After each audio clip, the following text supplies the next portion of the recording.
All right, so I'm just going to piggyback off of the previous lesson that I did a couple days ago.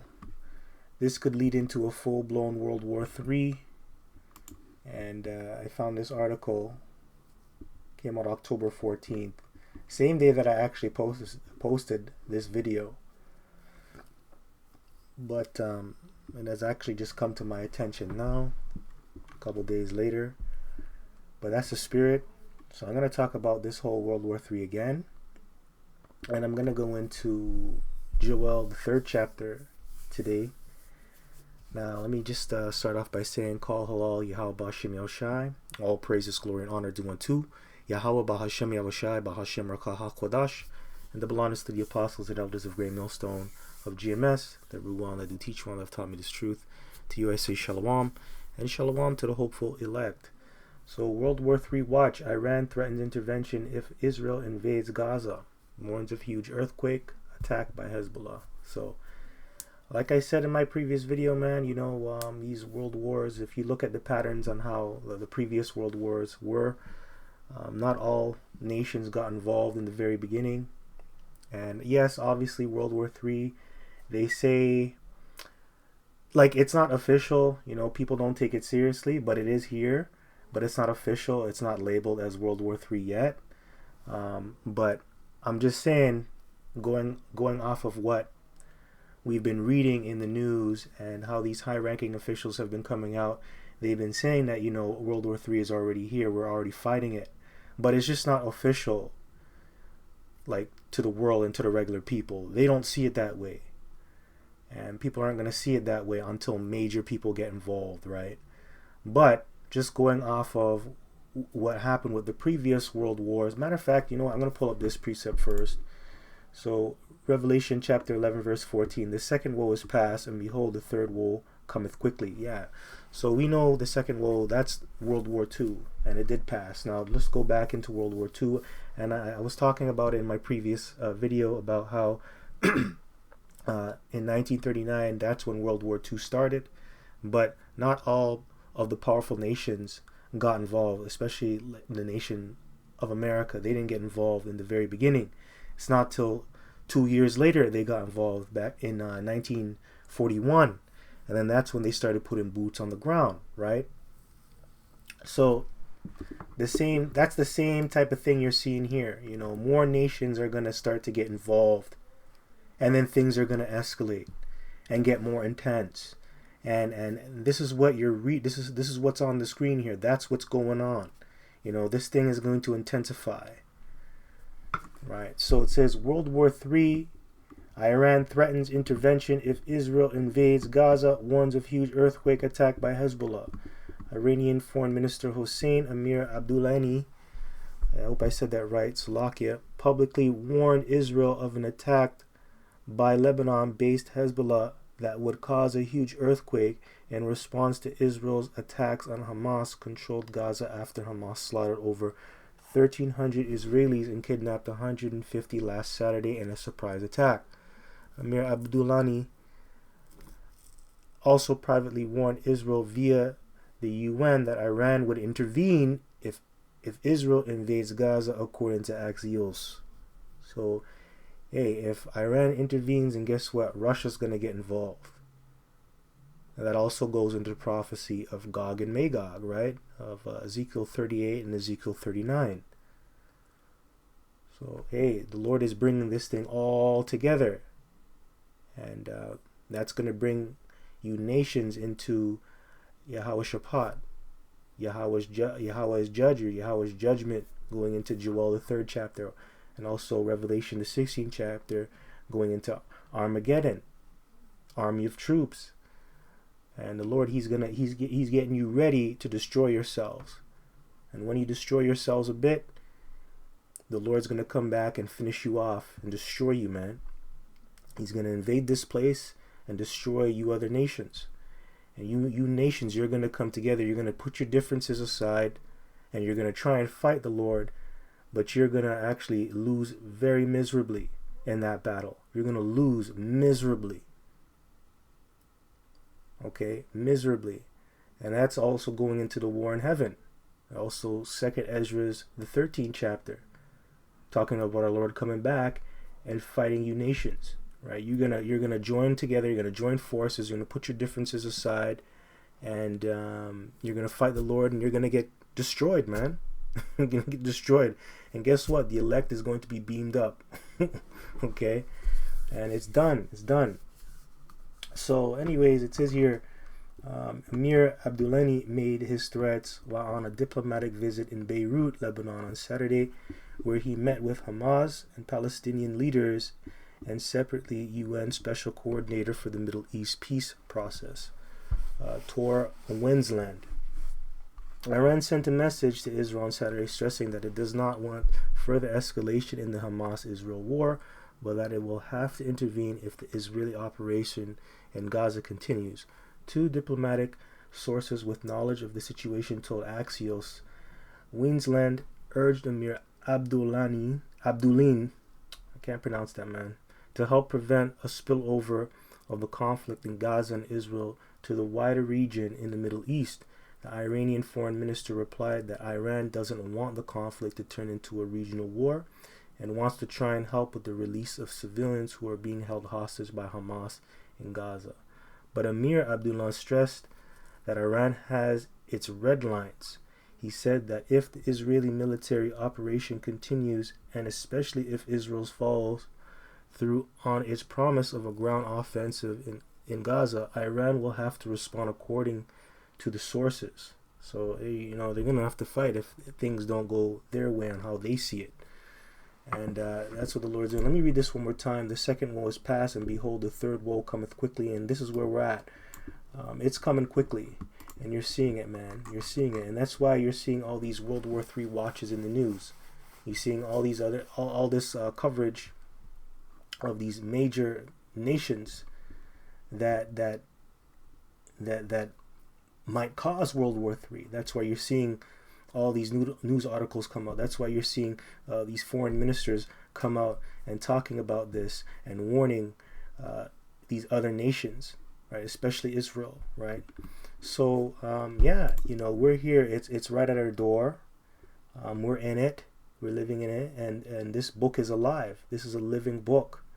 And this book is always evolving, man. It's always evolving. It's always coming to life. It is alive, right? So this book is not a fairy tale. It's not a mythical book, right? It's real, and it's true. So the prophecies are taking place as we speak, and this is a major prophecy, World War III. So, anyways, let's go into Joel chapter 3. The nations will be judged. Joel chapter 3 verse 1, for behold, in those days and in that time when I shall bring again the captivity of Judah and Jerusalem, talking about the whole nation of Israel, Judah being the southern kingdom and Jerusalem being the northern kingdom. I will also gather all nations and will bring them down into the valley of Yehoshaphat. And what does Yehoshaphat mean? It means Yahweh's judgment, or Yahweh judge. That's what's going to happen. He's gathering all you nations up together so he can judge you for all the wickedness that you did before his sight, and all the hell that you put upon his chosen people. And will bring them down into the valley of Yehoshaphat, and will plead with them there for my people and for my heritage, Israel, whom they have scattered among the nation and parted my land. And yeah, that's all you nations, man. You nations parted the Lord's land, and you scattered his people. Right? Let's go into Deuteronomy chapter 28 and 64. Let's go in there. It says here, and Yahweh shall scatter thee among all people from the one end of the earth even unto the other, and there thou shalt serve other powers, which neither thou nor thy fathers have known, even wood and stone. Yeah, and how were we scattered? Through slavery. Through us being persecuted, we had to flee, but mainly slavery. We were scattered as well, right? So we were scattered among these different nations, looking like them and speaking like them.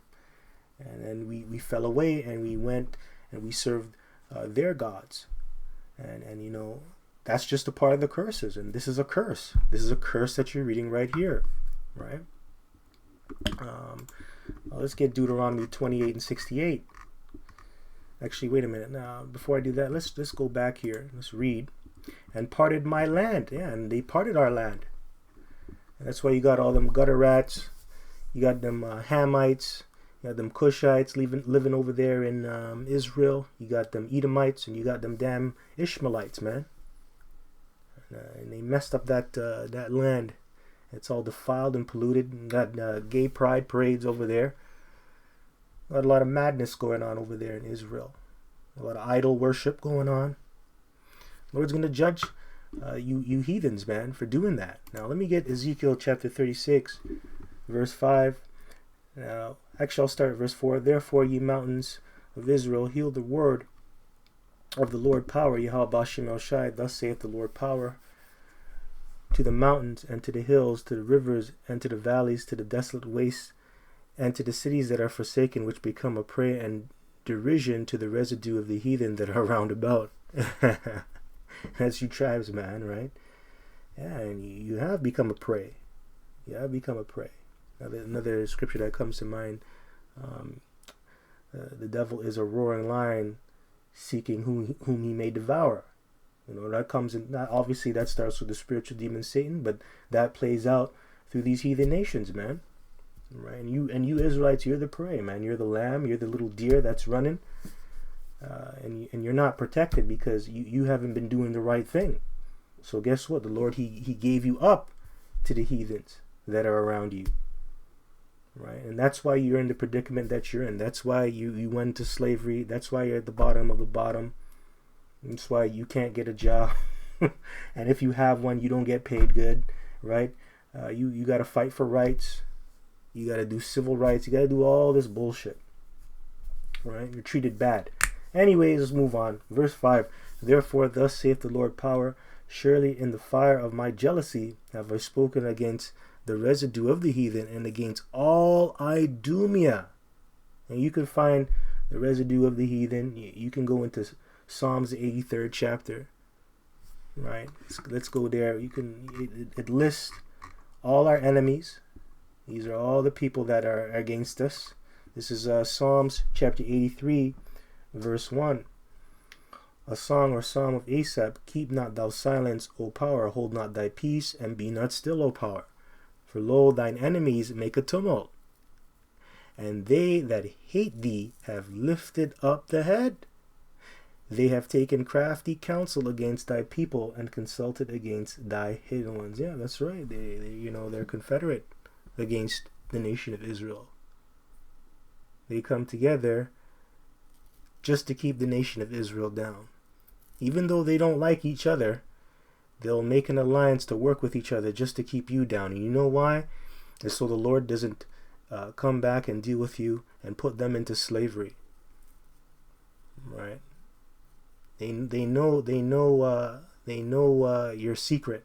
Your secret is your power. And if you don't have your power on your side, then they can rule, pretty much. They know that, but the only people out here that don't know that are you tribes. And when you do hear that, you get angry about it, and you fan your hands, you shake your head, and you think it's a joke. But you as a people, you have a lot of power when you're serving your own power. Right? You have a lot of power. You Israelites, man, have a lot of power. You have a lot of power, man. A lot of power. And that power comes from the Lord. Anyways, verse 4, they have said, come and let us cut them off from being a nation, that the name of Israel may be no more in remembrance. Yeah, that's what they're doing. Cutting the nation of Israel off, and they don't want anybody to know, and especially you tribes, to know who you are. When they don't want the Hebrew coming out, they don't want the name of the Lord to be uttered.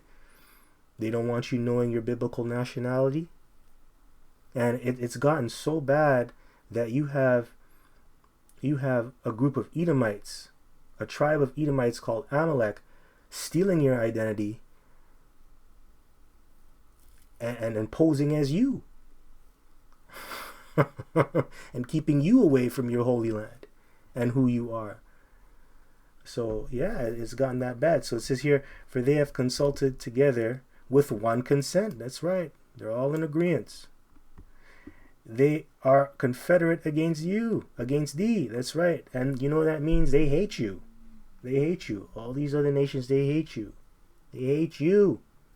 They're against you, man. Verse 6, the tabernacles of Edom and the Ishmaelites of Moab and the Hagarenes. And this goes into all the heathen nations. And guess who's number one on the list? Edom, Esau, Edom.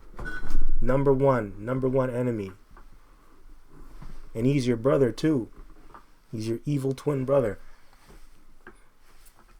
And your family's always going to come up against you, man. It's funny how it's your family that is against you. He's your number one enemy. Well, really, he's not our brother or our family anymore. He broke the brotherly covenant, but you understand what I mean.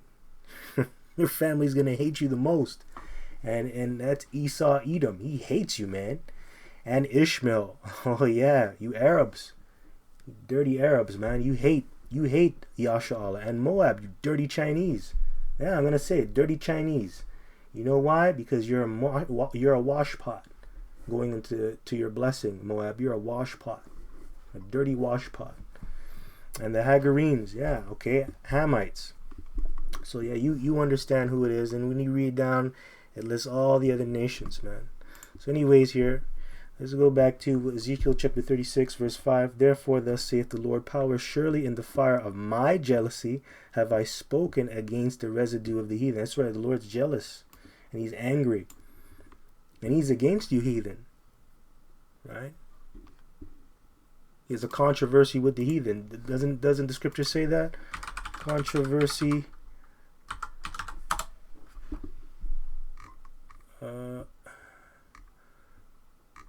Controversy heathen. Oh, hold on. Let me just heathen. Let's see here. Hold on. No, eh? Controversy. Sore displeased.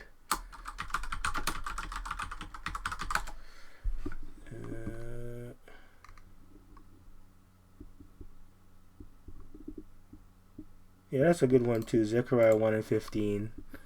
Oh, let me see.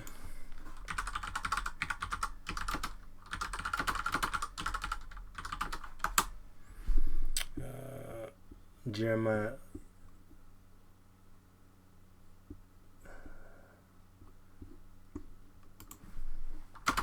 KJV. Let's see if I can find it. Noise shall come down for the Lord hath a controversy. Yeah, there we go. Controversy with the nations, not heathens. Yeah, so I just mixed up the word. Jeremiah 25 and 31. Jeremiah 25 and 31. Let's read it. Jeremiah 25 verse 31. A noise shall come even to the ends of the earth, for Yahweh Ba'ashem Yahushai hath a controversy with the nations. He will plead with all flesh.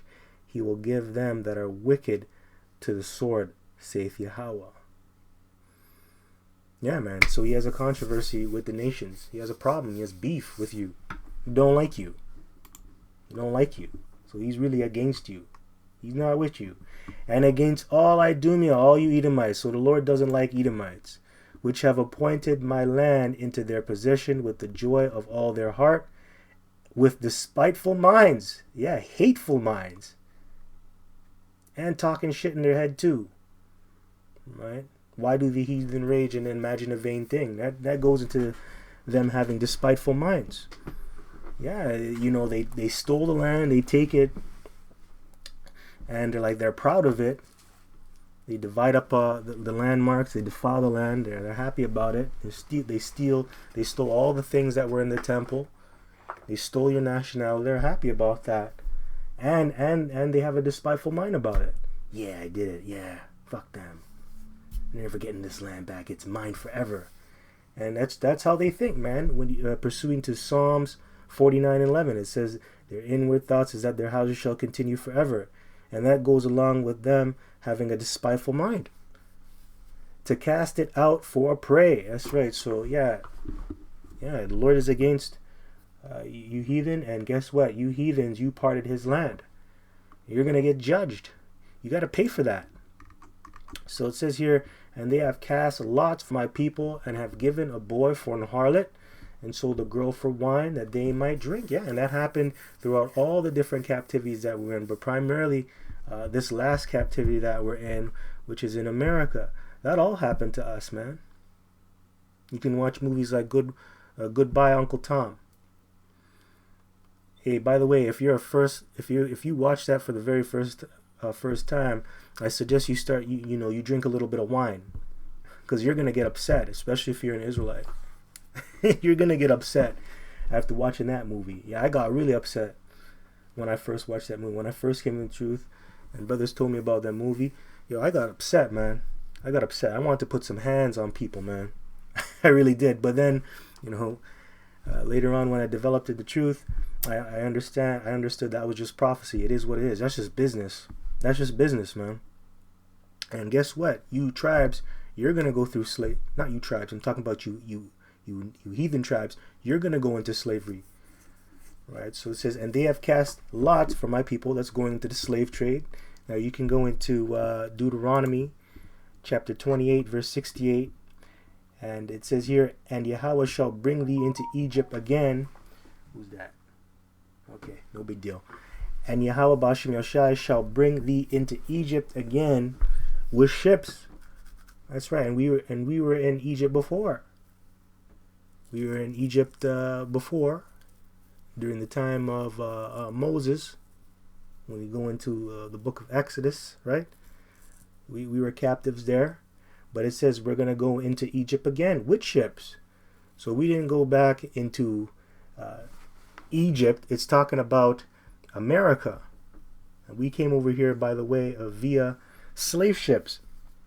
And that's how you Negroes got here. That's how you got here. And that's how you natives got scattered abroad throughout the earth too. The so-called white man came over here. He stole you, and then he brought you over to different parts of the world. In Europe, he scattered you. So this is talking about us being captives in America. So by the way thereof I spake unto thee, thou shalt see it no more again, and there ye shall be sold unto your enemies, for bondmen and bondwomen, and no man shall buy you. That's right, and you were sold unto your enemies on auction blocks, both men, women, and children. Yeah, you were sold on auction blocks. They came. You were a big strapping Jake on the auction block. You were strong as hell, but you couldn't get away. That shows you that it's spiritual. You had all the strength in your flesh to fight, but you couldn't get out of it. All these weak ass nations came and sold you among each other. Sold them amongst themselves. Salakia. Right? Sold them amongst themselves. Sold you among themselves. And you had all this strength, but you couldn't get out of it because it was a spiritual thing. But yeah, for the most part, you were sold over here on auction blocks, man. You were sold. So yeah, that's going into slavery. Verse 4, yea, and what have ye to do with me, O Tyre and Zidon? Which these are Hamitic tribes. That's going into Ham. And all the coasts of Palestine. That's right, you Ishmaelites. Will ye render me a recompense? And if ye recompense me, swiftly and speedily will I return your recompense upon your own head. And that's right, you're gonna get judged. You're gonna get judged, and you're gonna have to pay. You're gonna have to pay everything back. The only way you're gonna pay is by you going into slavery and you being put to death as well. Verse 5, because you have taken my silver and my gold, and have carried into your temples my goodly pleasant things, the children also of Judah and the children of Jerusalem have ye sold unto the Grecians, that ye might remove them far from their border. Yeah, and you can go into the history of the Grecians, because when you look up this word, it's Grecian. It's going into Japhet, right? Yawan or Javan, right? Javanite or descendant of Javan, a Grecian, but it's not talking about you Japhet, you Japhites. It's just that this is referring to Esau Edom, because he took your land over. He took over the land that Japhet was in, and he took on that name. Okay, so it's really talking about you Edomites. And it says that ye might remove them far from their borders. And that also goes into the you modern day Grecians, which is what's it called? You Americans, man. Right? Going into the transatlantic slave trade. That's how you removed far from your border. Threw a net on you, put you on a ship, carried you across the ocean, man, in a ship, in a foreign land. Okay. Behold, I will raise them out of the place whither ye have sold them, and will return your recompense upon your own. And so they're gonna get payback. And they put us into slavery, so they're gonna go into slavery. He that leadeth the captivity must go into captivity. Revelation, what is it? He that leadeth, I think it's Revelation 13. No. What's that? Don't show again. Into captivity. Yeah, Revelation 13, man. Revelation 13 and 10. He that leadeth into captivity shall go into captivity. He that killeth with the sword must be killed with the sword. Here is the patience and the faith of the saints. So yeah, if you steal a man, you lead him into captivity, and you kill him with the sword. So all of that's going to happen unto you. And this is what we're patiently waiting for. We're suffering over here. We're patiently waiting for the Lord to come back and to take you down, man. All right, and waiting for prophecy to be fulfilled. That's a lot of suffering. Got to see you devils walk up and down this place free. I want to shackle some Edomites, man. I want to crack some heads. And Lord willing, I get to do that in the kingdom, man. Lord willing, man. Oh God damn, crack you in the head. So this is let's go to verse 8. And I will sell your sons and your daughters into the hand of the children of Judah, and they shall sell them to the Sabians, to a people far off, for Yahweh has spoken it. Yeah, that's right. Sabians going into Africa. Yeah, so the children of Judah, that they got a heavy judgment over here in this captivity. Slavery for them was brutal, man. So they're gonna do what they do. They're gonna do the same thing to you that you did to them, right? So they're going to put you into slavery, and they're going to sell you off, separate your families, sell your sons and your daughters. They're just going to have their way with you, man. That's what Judah's going to do. So verse 9, proclaim ye this among the Gentiles, prepare war, wake up the mighty men, let all the men of war draw near. Let them come up. That's right, going into World War III. So he's drawing all these nations together. He's making sure war is prepared. All the mighty men are getting ready. That's right. Let them get ready. Let them draw near. And this is what you're watching, man. Getting them ready. You nations are about to get judged. Verse 10, beat your plowshares into swords and your pruning hooks into spears. Let the weak say I'm strong. And that's what you're seeing. All these weaker nations now, they have nuclear capabilities. Before, they sacrificed their before these weaker nations, they used to focus on agriculture. They sacrificed that, and they put all their money into their weaponry. They got the scientists. They put all their weapons into all their money into building ICBMs, hypersonic missiles. Countries like North Korea, countries like China, Pakistan, India. And now they're saying, yo, I'm stronger than you now. And they are. Especially China. They're strong as hell. Right? They're strong as hell. So it says, let the weak say I'm strong. Assemble yourselves and come all ye heathen, and gather yourselves together round about. Thither cause thy mighty ones to come down, O Yahweh. Yeah, it's true. So assemble yourselves. And that's what the Lord wants. He wants you to assemble yourselves. And then guess what? You're going to fight against each other. You're going to shoot off your nukes. You're going to blow each other up. And then after, you're going to put all your differences aside, and then you're going to try and fight the Lord. That's what you're going to do. You're going to try and fight the Lord after that. The Lord is going to take you down. That's pursuing to 2nd Ezra, the 13th chapter. And also going into the book of Revelation, the war in heaven. Michael fighting the dragon, briefly paraphrasing. Right? So yeah, you're going to fight the Lord. So the Lord is pretty much setting you nations up to fight amongst each other, setting up World War III, and then also ultimately Yahushua is going to come back and take you nations down. The stone that was cut out without hands, right? So it says here, that's in Daniel, the 2nd chapter.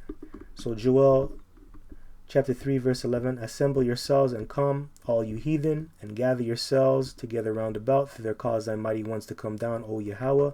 Let the heathen be wakened, and come up to the valley of Yahushaphat. For there will I sit to judge all the heathen round about.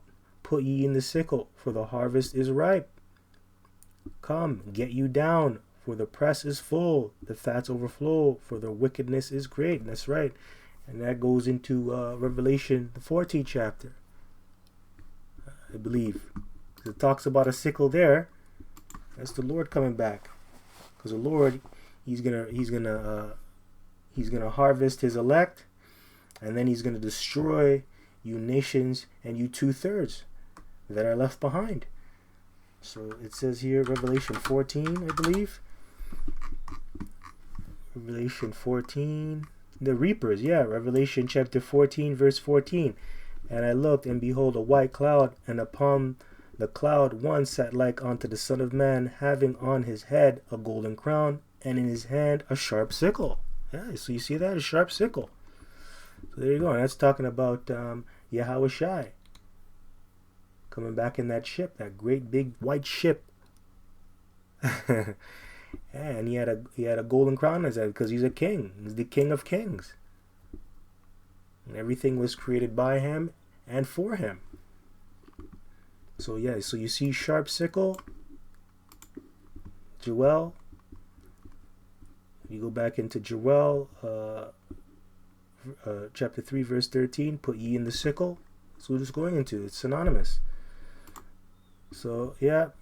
Verse 15, another angel came out of the temple, crying with a loud voice to him that sat on the cloud, thrust in thy sickle and reap, for the time is come for thee to reap, for the harvest of the earth is ripe. So it's time. It's a perfect time to harvest. It's ready. Everything's ready to be picked. People are ready to be delivered, and people are ready to be slaughtered. And that's what it's building up to. It's going to get to that. But these things have to play out first. Right? So World War III is going to come. It's going to come. And then deliverance from Yahweh Bashem Yahushai, and destruction is going to take place by Yahweh Bashem Yahushai. He's going to come back and he's going to destroy these nations too. So this is a build up to that. Alright. So yeah, let me go back.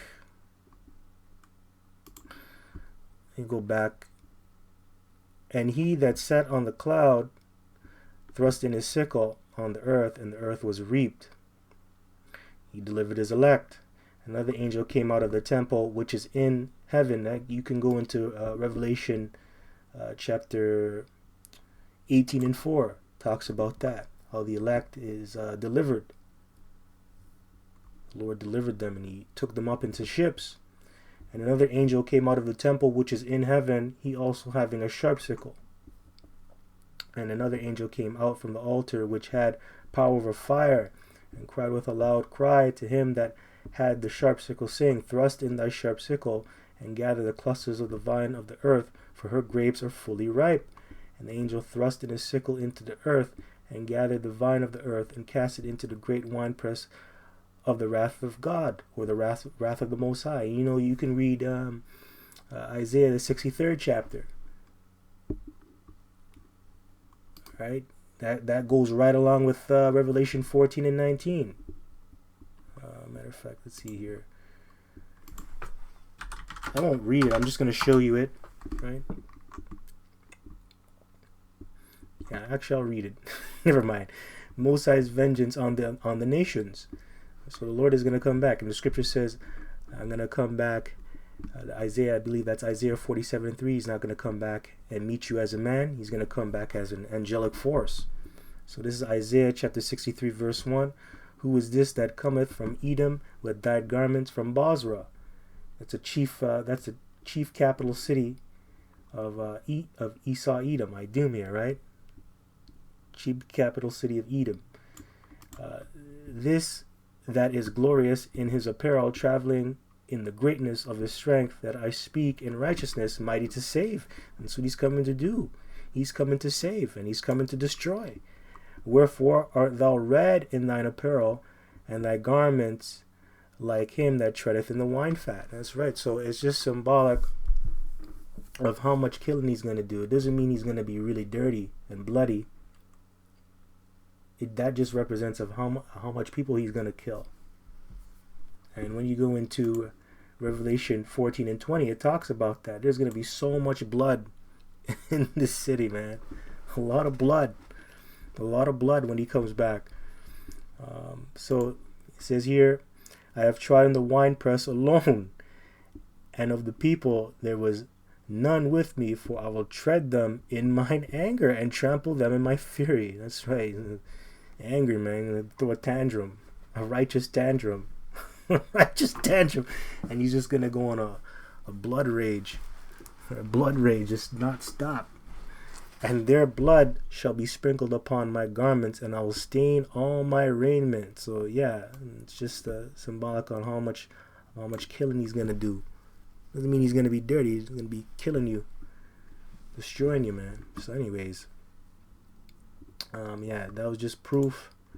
Revelation 14 and 20, and the winepress was trodden without the city, and blood came out of the winepress, even onto the horse's bridle, by the space of 1,600 furlongs.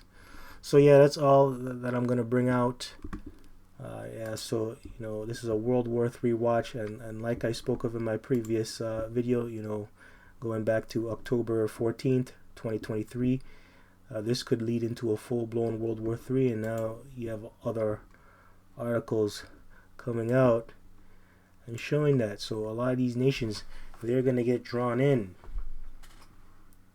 And it's going to escalate, and it's going to become full-blown, and then nukes are going to be shot off, man. So anyways, I hope this was edifying. Till next time, I just want to give all praises, glory, and honor due unto Yahweh Bahashem Yahushai Bahashem Rakha HaChodash, and double honors to the apostles and elders of Great Millstone. GMS to you, I say Shalom, and Shalom to the hopeful elect. Kwam Yashala and Abab Bal. Shalom.